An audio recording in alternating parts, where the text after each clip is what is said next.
오늘 우리가 살아가면서 기적을 맛보고 생활 속에 기적의 주인공이 돼야 되는데 어떻게 하면 우리가 생활 속에서 기적의 주인공이 되고 우리의 일상 속에서 기적이 상식처럼 일어나고 그런 기적을 체험하고 살아가는 사람이 될까요? 오늘 말씀 38절에 보면 이에 예수께서 다시 속으로 통분히 여기시며 무덤에 가시니 이 통분히 여기는 마음이 잠자는 기적을 깨운다. 첫 번째 기적의 단계는 통분히 여긴다 말은 원통하고 분하게 생각하는 통분히 여기는 이 마음이 잠자는 기적을 깨운다. 예수님께서 죽은 나사로가 있는 거 무덤으로 가시는데 아주 통분히 여기면서 가시는 거예요. 통분히 아주 나사로가 죽었다는 생각을 하니까 원통한 생각이 들고 막 분한 생각이 드는 거예요. 여러분 그렇게 마음이 자비로우시고 자상하신 예수님께서 통분히 여기신다. 예수님께서 죽은 나사로를 생각할 때 막 쏙이 따리는 거예요. 쏙이 타는 거예요. 우리 주님의 마음은 사랑하는 자가 잘 되고 영혼이 잘 되고 범사가 잘 되기를 바라시지 사랑하는 자가 아프고 문제가 생기고 속수무책 무능, 연약, 질병, 가난 그런 사랑하는 사람이 가난하고 아프고 병들고 죽었다는 소식을 들으니까 예수님 마음에 막 불이 붙어버려요. 마음이 통분히 여기시는 이 통분히 여기시는 이 마음이 잠자는 기적을 깨우는 것입니다. 사람의 마음 속에요. 이게 중요해요. 큰 기적을 맛본 사람은 마음 바탕이 달라요. 돼도 그만이고 안 돼도 그만이고 그런 사람은 기적의 주인공이 안 돼요. 마음 속에 그 어떤 일을 바라볼 때 통분히 여기는 마음이 있어요. 여러분 예수님께서 성경에 보면 우셨다는 표현이 딱 3번 나와요. 예수님께서 언제 우셨습니까? 예루살렘 성을 바라보고 우셨어요. 장차 망할 성, 장망성, 도리에 돌 하나도 남지 않고 폭삭망할 예루살렘 성을 바라보고 예수님께서 눈물을 흘리셨다는 말씀이 누가복음 19장 41절에 나옵니다. 그 성에서 천지도 모르고 놀고 죄짓고 범죄하고 먹고 마시고 그런 사람들을 볼 때 예수님 마음속에 눈물이 납니다. 죽을 줄도 모르고 이 성이 앞으로 어떻게 될지를 모르고 돌 위에 돌 하나가 안 남을 것인데 천지도 모르고 깔랑거리는 사람들을 바라볼 때 예수님 마음속에 탄식이 일어나 분한 생각이 들고 장차 망할 성, 그 성에서 유리방황하고 있는 백성들을 바라볼 때 예수님 마음속에 눈물이 났다. 예루살렘 성을 보시고 오셨어요. 두 번째는 기도하실 때 심한 통곡과 눈물로 기도하셨다고 히브리서 5장 7절에 말씀합니다. 예수님께서 겟세마네 동산에서 기도하실 때 어떻게 간절히 기도하셨어요? 땀방울이 핏방울처럼 되도록 아주 그냥 심한 통곡으로 눈물로 기도하셨지. 기도를 뭐 해도 되고 안 해도 되고 응답이 돼도 그만이고 안 돼도 그만이 아닌 거예요. 통곡과 눈물로 기도하신 분이에요. 점잖으신 예수님께서 기도를 왜 그렇게 해요?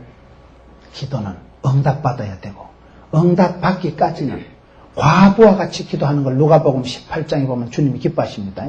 과부가 어떤 거예요? 신랑도 없고 영감도 없는 게 과부요.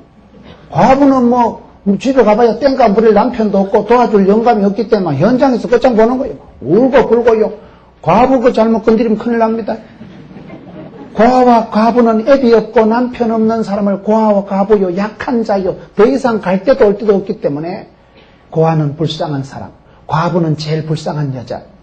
그 과부가 기도할 때 울고 불고 원한을 풀어주옵소서. 그 기도와 같이 누가복음 18장에 항상 기도하고 낭망치 말 것은 과부가 있었잖냐, 불의한 재판관이 있었잖냐. 불의한 재판관 그 자식도 과부의 원한을 풀어주거든. 하물며 하늘에 계신 아버지 하나님께서 택한 백성들의 밤낮 부르짖는 원한을 속히 풀어주시지 않겠냐. 과부와 같이 원한을 품고 통분히 여기는 마음이 있어야 됩니다. 저는 요즘 우리 청소년들의 제일 문제가 뭐냐. 청소년들의 제일 문제가요, 원한이 없어. 원한이요. 뭐 답답한 게 없어요. 뭐 공부 성적이 올라가도 그만이고 안 올라가도 그만이고 뭐 가방을 잊어버도 그만이고 초등학교 물건 잊어먹는 걸 애들이 찾아가질 않는데요. 뭐 아쉬운 게 없어요. 답답한 구석이 없어요. 그러니 응답이 역사가 기적이 없는 거예요. 사람이요, 애를 써야 돼, 애를 써야 돼. 아주 무엇이 안 되고 어려울 때, 그저 뭐, 실패해도 그만이고, 망해도 그만이 아닙니다. 실패하고 안 될 때는요, 왜 안 됐고, 왜 복을 못 받았고, 왜 성공이 안 됐고, 성공에 대해서, 부흥에 대해서, 축복에 대해서요, 통분히 여기는 마음이 있어야 돼, 통분히 여기는 마음. 하나님의 본심은 저와 여러분의 영혼이 잘 되고, 범사가 잘 되고, 강건하는 것입니다. 생육하고 번성하고 충만하고 정복하고 다스리는 것입니다.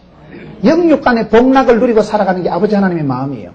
그럴 때 성도가 아프고 자식이 병들고 앞길이 막히고 사업이 막히고 어려울 때 가슴 속에 왜 이럴까? 법은 부호를 좀 달아요. 망해도 그만이고 돈이 안 돼도 그만이고 시대가 어렵다 아닙니까? 경기가 어렵습니다. 그 당연한 얘기를 하지 마세요. 경기가 어려운 거하고 너그지 구석 망하는 게 뭔 상관이 있어요? 잘 돼야지, 잘 돼야지. 교회가 부흥이 돼야 되지. 교회가 부흥이 안 되고 지금 시대가요. 한국 교회가 침체기라 갑디다. 한국 교회가 침체기하고 너그 교회가 침체되는 거 무슨 상관이 있어요? 남들은 다 짜부러져도 니는 잘 돼야 되지.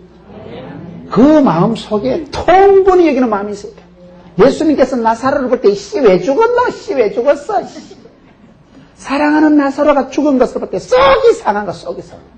사랑하는 나사로가 잘 돼야 될 텐데 죽었다는 소식을 듣고 나니까 그 무덤을 향해서 들어가신 예수님 마음에 막 분통이 터지는 거예요. 씨 왜 죽어? 왜 죽어? 왜 죽었어요? 여러분 요한복음 10장 10절을 보세요. 사람이 아프게 되고 가난하게 되고 병들게 되고 죽게 되는 것은 이유가 있습니다. 도적놈이 와서 빼앗고 죽이고 멸망시키는 것입니다. 악하고 더러운 사탄마귀가 와서 죄가 들어와서 사람을 못 살게 굴기 때문에 죄에 대해서 악한 사단마귀, 더럽고 악한 이 사단마귀야. 그런 것들을 향해서 이딴 놈들이 어떻게 이렇게 사랑하는 자를 아프게 하고 가난하게 하고 병들게 하고 고통 속으로 몰아넣는 그것들을 향해서 예수님 마음이 통분히 여기십니다. 그렇게 여러분 자상하신 우리 예수님께서 원통해하고 분해하시는 그 마음, 이게 기적을 불러들이는 거예요. 여러분 자식들이 망해도 그만이고 어르신들이 뭐 설설 아프다 돌아가시면 그만입니까? 사람이 몸이 아프고 일이 꼬일 때 분해하는 마음이 있어야 돼요. 왜 이럴까 왜 이럴까? 요즘 청소년들은 아무 생각이 없는 거예요. 저는 제일 답답하고 미련한 사람을 마음이 없는 사람, 소원이 없는 사람, 원한이 없는 사람, 꿈이 없는 사람, 통분히 여기는 마음이 그 어떤 성공을, 축복을, 행복을 불러들이는 첫 단추더라고 보니까요. 여러분 보셔요. 돈을 많이 버는 사람은요, 돈을 벌려고 길을 써요, 길을 써. 돈이 안 됐고, 돈이 왜 안 됐고, 왜 이 장사가 안 되냐 말이에요. 왜 이 건물에 입주하는 사람마다 망하냐 이 말이에요. 그걸 연구를 하고, 애를 쓰고, 기도를 하고, 금식을 하고, 그러면 하나님이요, 지혜를 주시더라고요. 그런 사람, 안 되고 실패하고 망하고 병들고 가난한 데 대해서 통분히 여기는 마음이 있을 때 하나님이요 운어나 떡 준다고. 그때 하나님 떡을 주시더라고.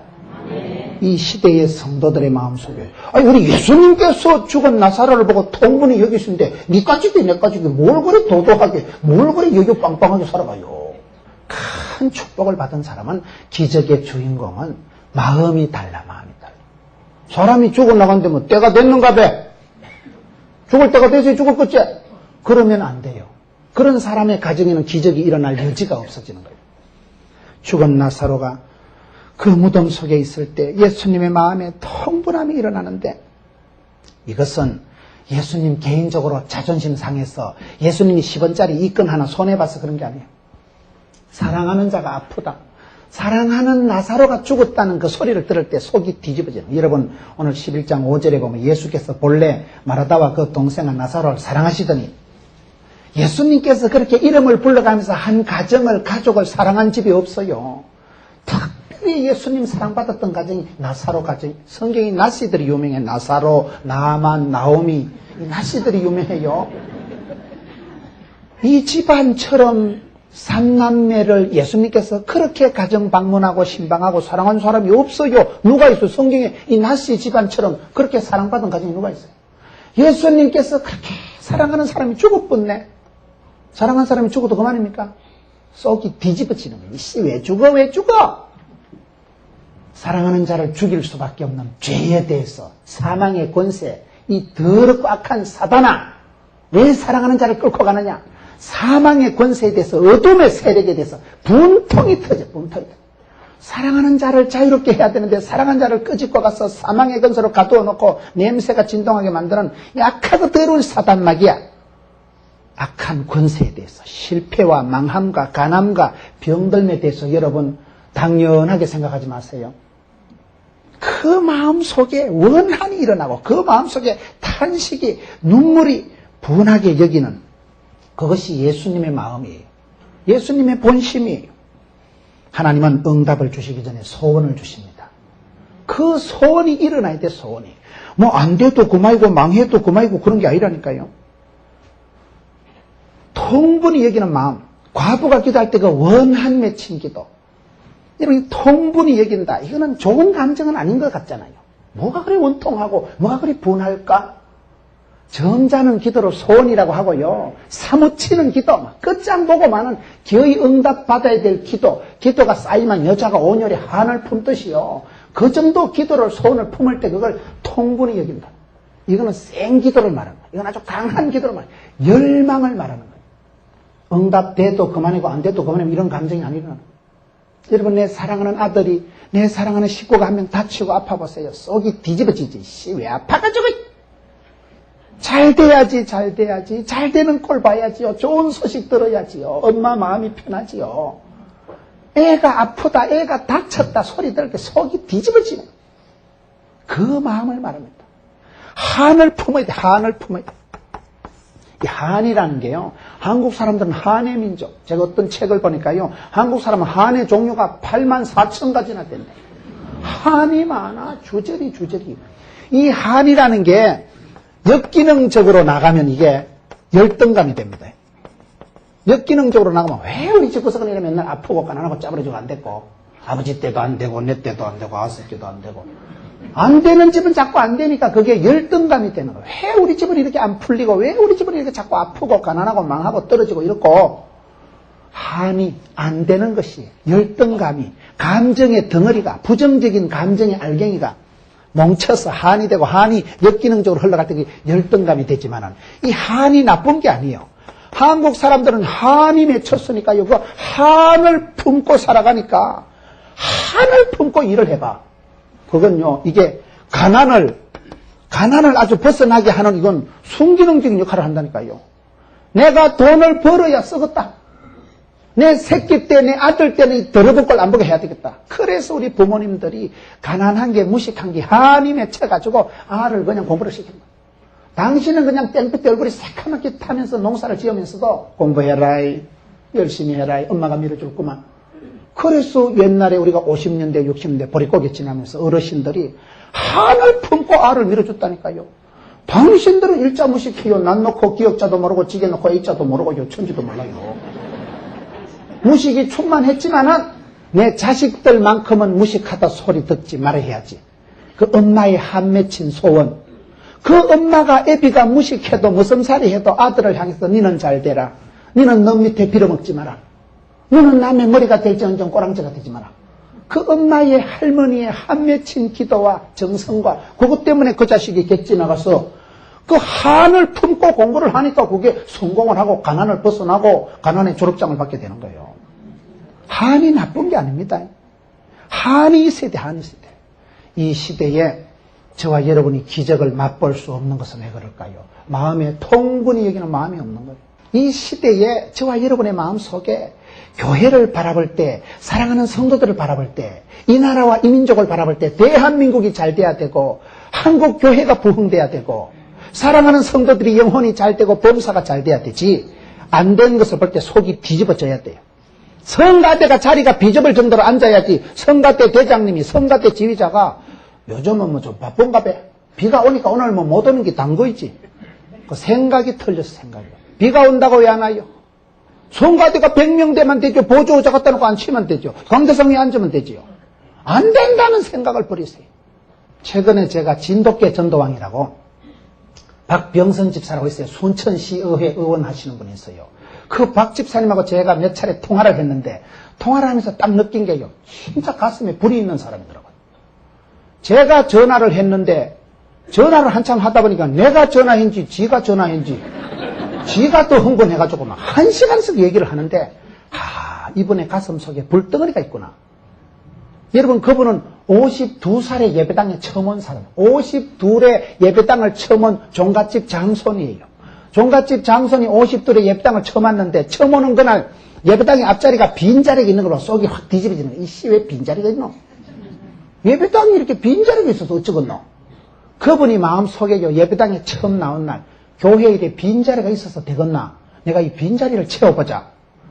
예배당에 처음 나온 52살 된 종갓집 장손이 하나님하고 약속을 한 거예요. 내가 이 빈자리 채웠구만. 자기 집에 진돗개를 키웠는데 진돗개를 보고 이분이 생각한 게 두 가지가 있어요. 진돗개는 뭐냐? 한 번 주인은 평생 주인이라는 거예요. 진돗개는 아주 의리 짱이라는 거예요. 하나님하고 내가 하면 의리가 있어야지. 하나님하고 내가 하면 약속을 했으니까 이 자리를 채우자.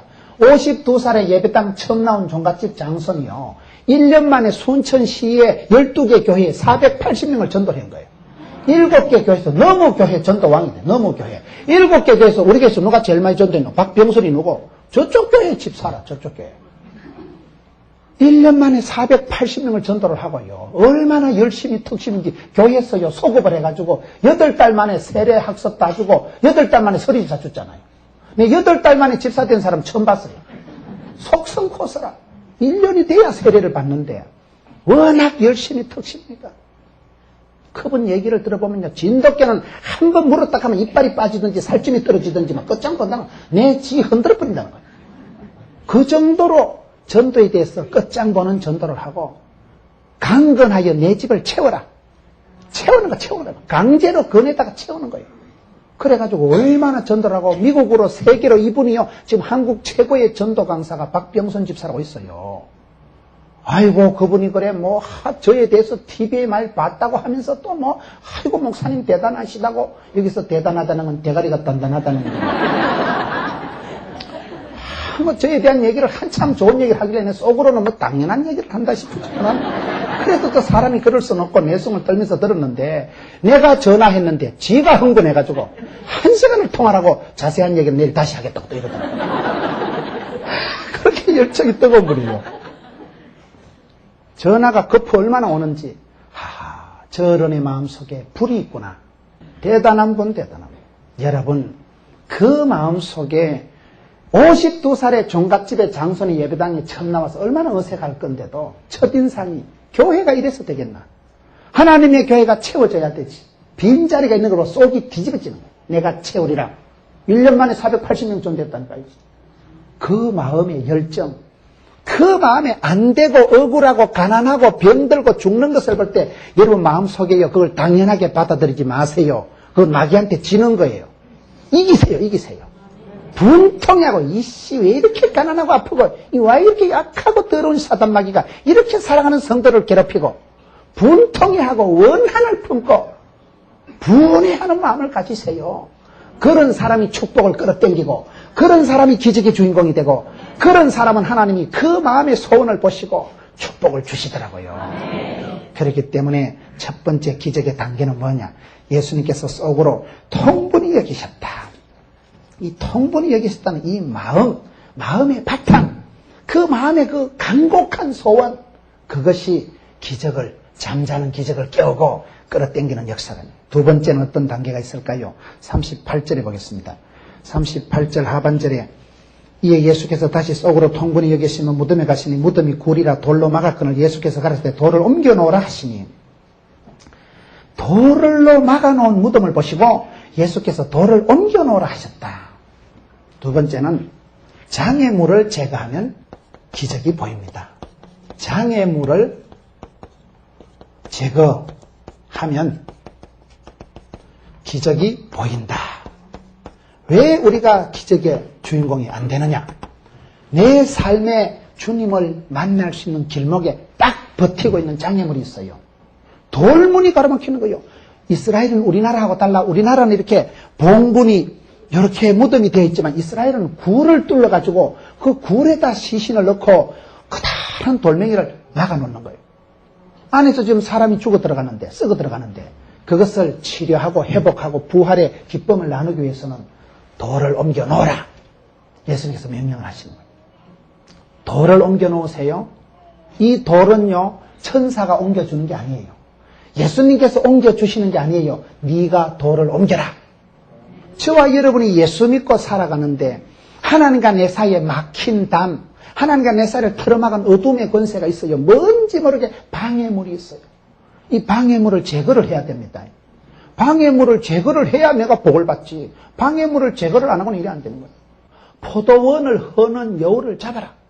그 뭔가가 안 되고 망하고 병들고 어려울 때는요, 이유가 있어요. 콱 틀어막고 있는 게 있어요. 축복의 통로를 틀어막고 있는 게 있는 거예요. 여러분, 이게 피가 잘 흘러야 건강한, 피가 혈행이 좋아야 되는 거예요. 이 피가 잘 흐르는 게 건강한 겁니다. 피가 건강해야 피가 잘 흘러가야 되는데, 피가 안 흐르니까 뒷골 땡기고 고혈압, 콜레스테롤이 높고 혈관 속에 찌꺼기가 노폐물이 많이 쌓여가지고 피가 졸졸 안 흐르니까 그게 피가 약한 게 터지고 고혈압, 뇌경색, 뇌출혈 이런 게 생기는 거예요. 피가 졸졸 흘러가야 되죠. 축복이 흘러가야 되고 은혜가 흘러가야 되는데 길목을 콱 틀어막혀 있는 돌멩이가 있는 거예요. 예수님께서 두 번째 무덤이 굴이라 돌로 막았건을 예수께서 돌을 옮겨 놓으라 하시니 장애물을 제거해야 부흥이 되지, 기적이 되지. 여러분, 장애물, 막힌 거, 돌멩이, 저주의 사슬, 상습적으로 덜 안 되게 하는 게 있어요. 여러분이 안 되는 이유가 다 있습니다. 왜 안 됐고? 김유신 장군이 늘 댕기던 술집으로 자기를 싣고 간 말을 그냥 한 칼에 처단을 해버리잖아요. 그런 결단력이 있어야 지도자가 되는 거예요. 나를 상습적으로 나쁘게 끌고 가고 상습적으로 안 되게 하는 게 있어요. 그 집안에 상습적인 돌멩이가 있습니다. 어느 집이든 그래요. 저 집은 저것 때문에 안 돼. 남들에게 문제가 안 되는데요. 그것이 그 집안에 문제가 되는 수가 있는 거예요. 그럴 때 그 막힌 돌, 하나님과 내 사이를 확 틀어막고 축복의 현장으로 접근을 못하게 하는 막힌 돌, 장애물은 내가 제거해야 되지. 아무도 안 도와줍니다. 그건 천사가 해주는 게 아니라니까요. 여러분, 제가 좋아하는 말씀이 마가복음 2장에 중풍병을 고칠 때 어떻게 했습니까? 지붕을 뜯어야 돼요. 지붕은 천사가 뜯어주는 게 아니에요. 지붕은 예수님이 뜯어주는 게 지가 뜯는 거예요. 욕 얻어먹을 각오를 하고 까짓거 지붕값 500만 원 변상해주지 뭐. 동네방네 욕 한 바퀴 얻어먹지 뭐. 그러나 우리 아버지 병든 아버지 중풍병 걸려서 사지가 꼼짝 못하는 반신불수가 된 아버지 예수님 한번 만져주시면 쓰겠다. 예수님 한번 안수해주시면 나을 줄로 미쉬. 그 믿음 있는 사람 지붕을 뜯네. 지붕을 뜯으세요. 막힌 돌무덤을 제거하세요. 저와 여러분이 안 되는 이유가 있어요. 그 뭔가 피의 흐름을 막는 노폐물이 찌꺼기가 있듯이 그거는 내가 제거를 해야 되지. 그걸 막아놔놓고 아무리 기도해보세요. 그걸 막아놔놓고 아무리 애를 써보세요. 그래서 여기 두 번째 기적의 단계는 장애물을 제거할 때 기적이 열리기 때문에 막힌 담을 흘고 지붕을 뜯고 포도원을 흐는 여우를 잡아내야 돼요. 구두를 신고 다니보세요. 구두 속에 요따만한 모래 알갱이 하나 들어와도 얼마나 발이 아프다고. 구두를 안 신어보셔요? 구두에 요따만한 알갱이 하나 있어도 얼마나 불편하고 찝찝하고요. 발이 앵기고요. 그거 구두 벗어가지고 툴툴 털고 보면 요따만한 알갱이 하나 나와. 쌀알 많은 거 요따만한 거 하나 나와도 얼마나 발이 아프고 불편하고 그것만 털고 나면 막 신바람 나게 활보를 할 낀데 우리가 내 삶 속에 그런 알갱이 같이 나를 아프게 하고 예수님의 축복을 받아 누릴 수 없게 하는 알갱이가 돌멩이가 있어요. 그거는 내가 제거해야 되는 거예요. 예수님께서 명령하신 거예요. 돌을 옮겨 놓으라. 사람들이 돌을 그대로 두고 여우를 허는 여우가 지 마음대로 여우를 허는 여우가 아니죠. 포도원을 허는 여우가 마음대로 싸돌아다니도록 방치해 놓고는 그 포도원이 농사가 잘 될 리가 없는 거예요. 막힌 건 내가 고쳐야 됩니다. 여러분 열왕기상 18장을 보면 그 엘리야가 기도 한판에서 하늘에서 불이 떨어지기 전에 딱 중요한 시작이 뭔지 아세요? 불로 응답받기 전에 엘리야가 불의 종 능력의 종이 되기 전에 제일로 먼저 한 일은요. 열왕기상 18장 30절 보면 무너진 제단을 수축하고 할렐루야. 무너진 제단은요. 기도하기 전에 기도의 대장 엘리야가 기도보다 먼저 한 것은 빵군한 제단을 수리를 먼저 한 거예요. 빵군한 걸 수리를 하고 밑 빠진 독을 뗀다고 하고 물을 갖다 부어야 되지. 그것은요 아무도 해주지가 않습니다. 천사가 해주지 않습니다. 하나님이 그건 안 해주시고 그건 네가 무너진 제단을 수축하고 그 자리에 엎드려 기도할 때 불이 떨어집니다. 수축하세요. 장애물을 제거하세요. 돌멩이를 치워버리세요. 여러분 우리가 몸에 살을 뺄 때도 양동작전을 해야 됩니다. 운동만 한다고 살 빠지는 거 아니에요. 식이요법을 같이 해야 돼요. 먹는 거를 조절하고 그 다음에 운동도 아울러 해야지. 운동만 한다고 되는 것도 아니고 밥만 굶는다고 살이 빠지는 게 아니에요. 장애물은 제거하고 그 다음에는 주님 앞에 나아가는 거예요. 여기에 장애물을 제거하라. 돌을 옮겨 넣어라. 오늘 저와 여러분의 삶 속에 이런 내 인생의 거침돌이 되고 방해물이 되고 그것을 제거하지를 않고 그대로 기도를 하니까 기적이 안 나타나는 거예요. 세 번째 40절을 보겠습니다. 예수께서 가라사대 내 말이 네가 믿으면 하나님의 영광을 보리라. 세 번째는 네가 믿으면 하나님의 영광을 보리라. 지금 기적의 단계를 얘기하는데 네가 믿음으로 나가면 믿으면 하나님의 영광을 보리라. 믿으면 영광을 보리라는 게 뭡니까? 하나님께 나갈 때 믿음으로 나가야 되는데 우리가 정작 나갈 때 믿음으로 안 나가요. 되긴 되겠나 이거 돌멩이를 치웠는데 이거 장난하는 거 아닌가 이거. 여러분 여기 마르다를 한번 보세요. 오늘 성경 말씀에 보면 39절에 예수께서 가라사대 돌을 옮겨 놓으라 하시니 그 죽은 자의 누이 마르다가 가로되 주여 죽은 지가 나흘이 되었으니 벌써 냄새가 나나이다. 예수께서 가라사대 내 말이 네가 믿으면 하나님의 영광을 보리라. 이게 무슨 말일까요? 마르다 그 부지런 빼는 마르다가 하는 말이 아이고 죽은 지 나흘이 됐구만. 올라면 진작 오지. 다 죽고 난 뒤에 와가지고 배를 썰고 뭘 돌멩이를 옮겨놔.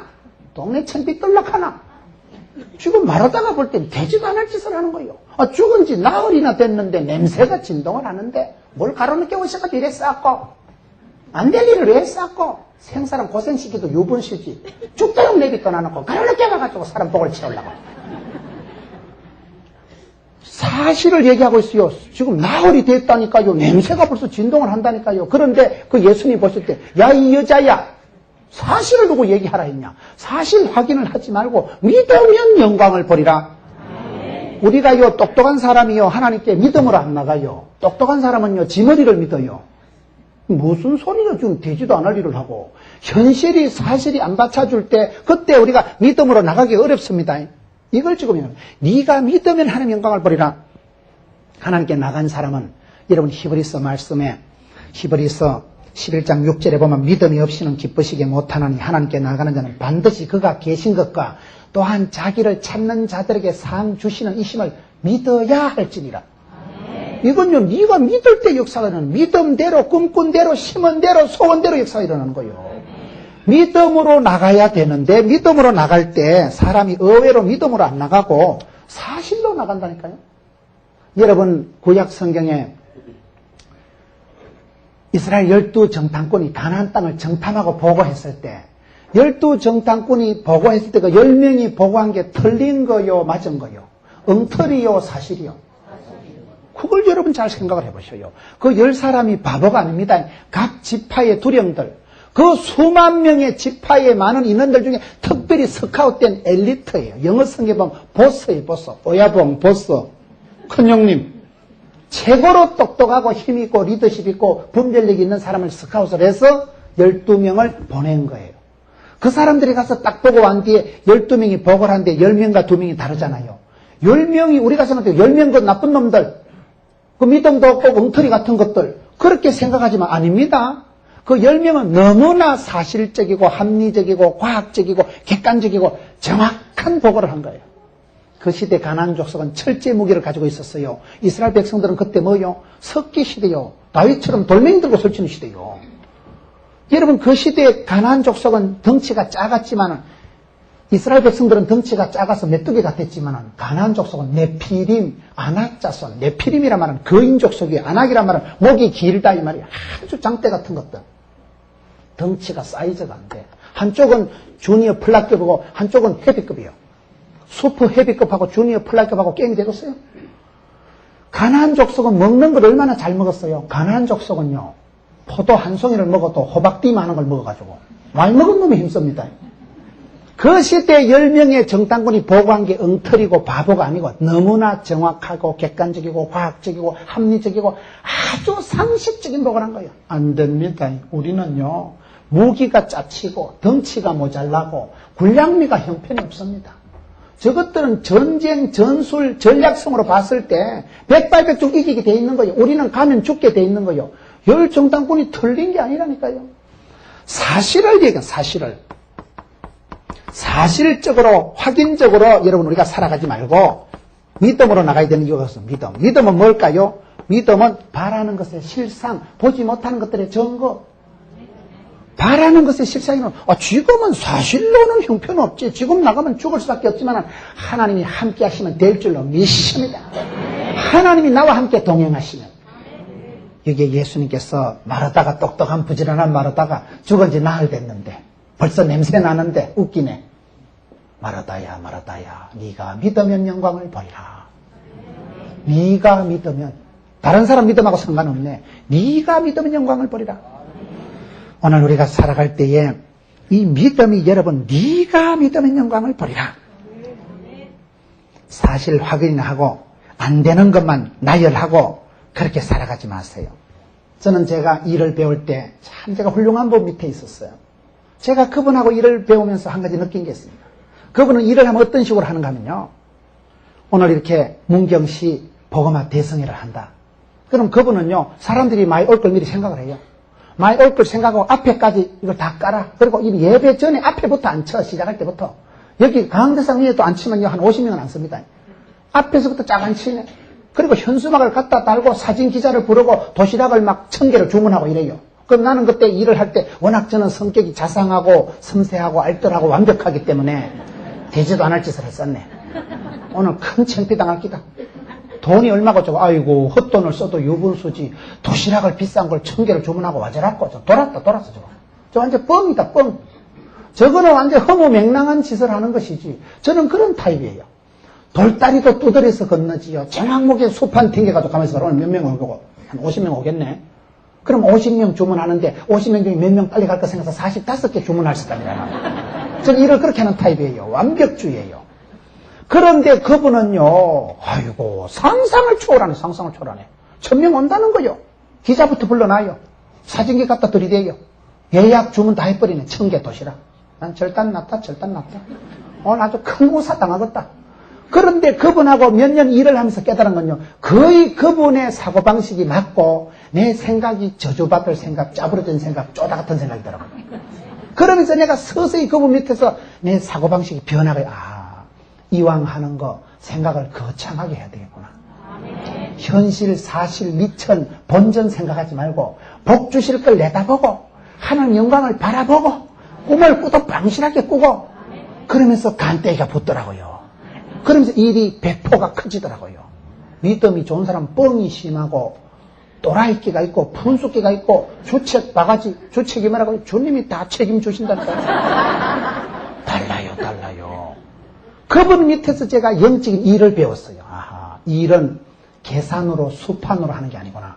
일은 내 계산 튕겨서 잔머리 굴려서 하면요 내 대가리 수준에서 끝납니다. 믿음으로 나가는 사람은 영광을 봅니다. 놀라운 일의 체험을 합니다. 여러분 무슨 일을 할 때 안 된다, 현실, 돈 문제 가지고 일을 시작하지 마세요. 믿음으로 건축하는 겁니다. 믿음으로 영광을 봅니다. 믿음으로 축복을 받습니다. 오직 의인은 믿음으로 살지요. 계산으로 사는 게 아니에요. 세상 사람은 장사치는 계산으로 살지만요. 믿음의 사람은 오직 믿음으로 솔라 피데, 솔라 그라티아, 오직 믿음으로 오직 하는 영광을 위해서. 그래서 저는 그분하고 몇 년 일을 하면서 이왕 계획, 기획, 출발, 발상, 구상, 착상 단계에서부터 생각을 빵실하게 안 된다는, 방정 맞다는, 창피스럽다는, 헛돈 쓴다는 생각을 하지 말라니까 생각을요. 된다는 생각을 하고 된다는 준비를 하고 미리 그렇게 미리 앞에부터 딱 앉혀야지요. 오늘도 앞에부터 안 앉히고 뒤에는 좀 서 계시고 이랬대잖아. 2층에 앉아 계시면 헛방이라 1층에 오셔야지. 2층에 뭐 절반은 보이지도 않네. 내가 봐도 안 보이는데 뭐 자기는 보이고 있어.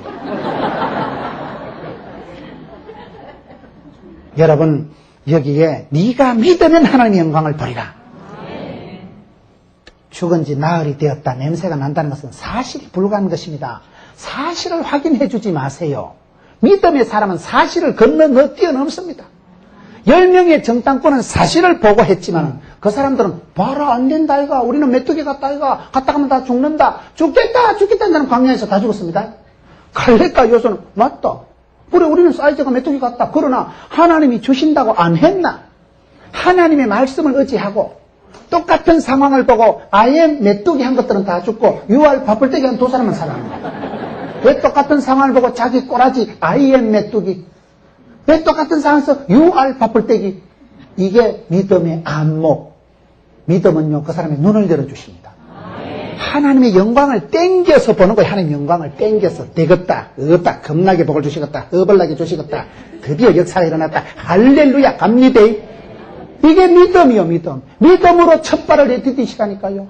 안 된다는 방정을 깔고 죽을 거라는 생각을 하고 시작하는 사람하고 하나님이 함께 하시면 될 줄로 믿습니다. 전능하신 하나님, 못 고칠 병이 없는 하나님, 하나님이 함께 하시면 되지요. 오늘 저와 여러분의 삶 속에 정작 믿는다고 집사라고 하면서도 일이 벌어질 때는 딱 소판부터 꺼내놓는 거예요.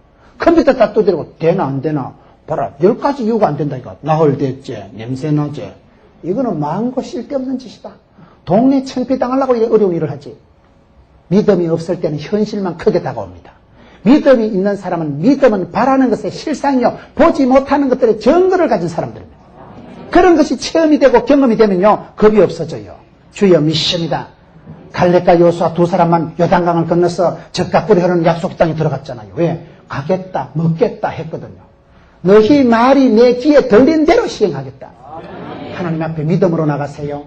의심으로 현실로 사실로 나가는 것은 틀린 건 아니지만 믿음은 없는 거예요.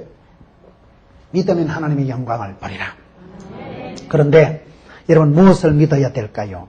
여기서 믿으면 영광을 버리라 할 때 하나님은 우리에게 복을 주시기 전에는 항상 물어보시는 거예요. 저는 큐티를 할 때 큐티 알아요? 애기 기저귀 이름 큐티 말고 콰이트 타임 성경을 묵상할 때 늘 신나는 것은 하나님은 저와 여러분을 아침마다 날마다 새롭게 하십니다. 매일 성경 생명의 양식 날마다 주님과 함께 우리가 말씀을 묵상하면 하나님이 꼭 오다를 주시기 전에요 명령을 축복을 주시기 전에요 메시지를 주시기 전에 물어보신다니까. 네 믿음이 어디 있느냐. 네가 믿으면 영광을 버리라. 믿음대로 될지어다. 예수님께서 신약 성경의 복음서에 보세요. 거의 기적을 축복을 행하실 때마다 꼭 물어보셔요. 딸아 네 믿음이 크도다. 내가 이만한 믿음을 본 적이 없노라. 너희 믿음이 어디였느냐. 이 믿음이 적은 것들아. 내가 믿음을 보겠느냐. 믿음을 달아보시고 물어보시고 테스트하십니다. 저는 인생에 중요한 문제가 있을 때마다 내가 그 문제 때문에 기도할 때 마태복음 9장에 보면 다윗의 자손 예수여 나를 불쌍히 여기소서. 내하고 팔자가 똑같아요. 다윗의 자손 예수여 나를 불쌍히 여기소서. 문제가 심각해서 그 문제 때문에 잠을 못 자고 고통을 당할 때 하나님 앞에 기도하면 하나님께서는요 복을 주시지 않고요 내가 이걸 해결할 줄 네가 믿느냐 이러시더라고. 내가 정신이 번쩍 드는 거예요. 나는 문제가 문제지. 저 문제를 해결해 주세요. 문제를 박살내 주세요. 저 빚더미를 청산해 주시고 저 문제를 해결해 주시옵소서. 이런데 하나님은요 그래 문제가 어떤 게 문제가 아니고 네가 믿느냐. 하나님은요 내 믿음을 먼저 물어보십니다. 그럴 때 주여 그러하외이다. 내가 믿나이다. 그러면 예수님께서 네 믿음대로 될지어다. 그 마태복음 9장이요 믿음대로 될지어다 하니까 눈이 적시로 빵 발라가진 거예요. 만약에 소경이 반신반의했으면 어째 됐겠요? 한쪽 눈 떠있고 한쪽 눈 안 떠있는 거지. 반신반이니까. 니 뜰똥말똥 소리 눈깔이 뜰똥말똥 짚고 눈하게 평생 살아가는 거지. 믿음대로 믿음만큼 되는 거예요. 믿음의 세계선. 그렇기 때문에 믿으면 영광을 본다는 것은 안 믿으면 영광 안 보인다 이 말이에요. 그렇기 때문에 믿음으로 나가세요. 믿음으로. 사람이 죽었지만 불가능의 세계 갇힌 세계에서 믿으면 네가 이 나사로가 살아나는 영광을 네 눈으로 똑똑히 볼 것이다. 오늘 이 시대도 믿음이 역사합니다. 믿으면 역사가 일어나고 믿음대로 믿음만큼 일어나기 때문에 믿음으로 나가야 되지. 우리가 나갈 때 사실을 자꾸 얘기하고 현실을 자꾸 얘기하고 돈 문제를 얘기하지 마세요. 하나님은 믿음을 보시고 믿음대로 역사하시지 돈 있다고 똑똑하다고 힘 있다고 역사하시는 법이 없어요. 믿음을 달아보시고 믿음만큼만 채워주시는 거예요.